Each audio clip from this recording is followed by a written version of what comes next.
So far we've looked at how to find the center of mass for a system of n massive particles. We've also extended that definition using integrals to be able to find the center of mass of continuous systems. So in this video we are going to see how the center of mass helps us describe the motion of a system of n particles or a continuous system, right? Let's go back to our n particle system, a well-defined closed system of n particles. We can define the total momentum of such a system, which is P system, the sum of the momenta of individual particles, and we know that the total external force only, the total external force applied on the system, changes the momentum of the system, which we can write in the following way. We have d dt of m1v1 plus m2v2 up to mn/vn, and that's equal to the external force. Now, if we select a coordinate system as shown, that is, we select origin and axis, we can have position vectors for each of the individual particles, and then m1v1 in this coordinate system could be simply written m1 d dt of r1. Similarly, m2v2 could be written m2 d dt r2, so that this equation simplifies to f external equal to d dt of this m1 d dt r1 plus m2 d dt r2 up to mn d dt rn. Can we simplify further? Of course, m1 is a constant, so we can pull this d dt out, and then we would have f external equal to d dt d square t by dt square of this, the sum of I equal to 1 to n mi ri. Of course, this sum looks very familiar, right? This sum is just this portion of this definition of the center of mass, the position of the center of mass, right? So that, just rearranging that, we have m rcom equals to this sum mi ri, sum from I equal to 1 to n. That's pretty interesting. We now have f external equal to d square by dt square of m rcom. Of course, m is the total mass of the system. M is of course m1 plus m2 plus m3 up to mn. Since that's a constant, we can pull that out of the differentiation. We ultimately end up with f external, the external force acting on this well-defined system of n particles, gives you m times d square by dt square of rcom. That's a very neat looking expression, right?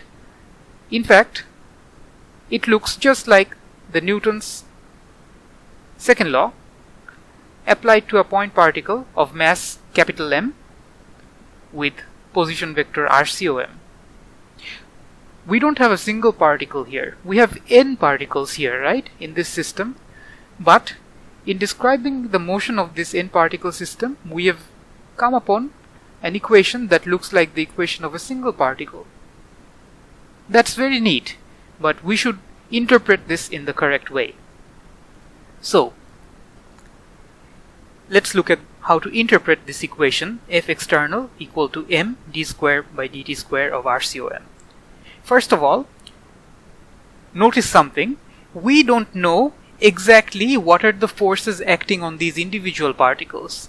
Let's suppose the individual particles have external forces f external 1, right, acting on particle 1. On particle 2, suppose a force of f external 2 is the external force acting on particle 2. We don't know these. We don't know f external 1, f external 2. We don't know these. What we do know, however, is that we know their vector sum. We know the total external force, but we have no idea about f external 1, f external 2, etc. Consequently, we don't know what will be the motion of the individual particles, or at least for this argument, when we just know f external but we don't know these, we don't know what the motion of the individual particles will look like, right? However, even if we know just F external and we don't know these, we've seen that the center of mass of the system moves as if, first of all, the entire mass of the system, which is m1 plus m2 up to mn, which is capital M, the center of mass moves as if the entire mass were concentrated at the center of mass, and as if the entire F external force, the total, is changing the velocity of that center of mass. The important point here is that the center of mass of the system is some hypothetical point, right? We've seen how to define that. Actually, the center of mass does not need to have anything at that point at all. There could be like nothing at this point, right? We have n particles in this system. These n particles go about their happy trajectories, right? m1 has a velocity of v1, m2 has a velocity of v2 at some time, and they keep changing, right? We don't know exactly how these will change. What we do know is that this system has a center of mass.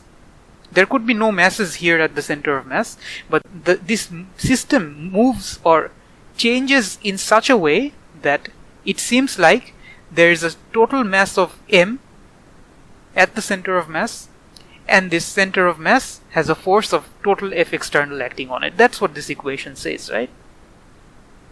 So this center of mass moves as if there's a force of F external acting on it, and it has a mass of capital M, right? To reiterate, we don't know exactly how these individual particles are going to move, but we know that these individual particles in total have, you can use their positions and masses to calculate a center of mass, and we do know how that center of mass moves. This is a very powerful statement, and we actually had already been using this. If you remember, we've taken extended bodies like cars, balls, monkeys, and all these systems, and we've said that they're, we've treated them like point particles. So maybe at this point you are starting to see why that's a reasonable assumption.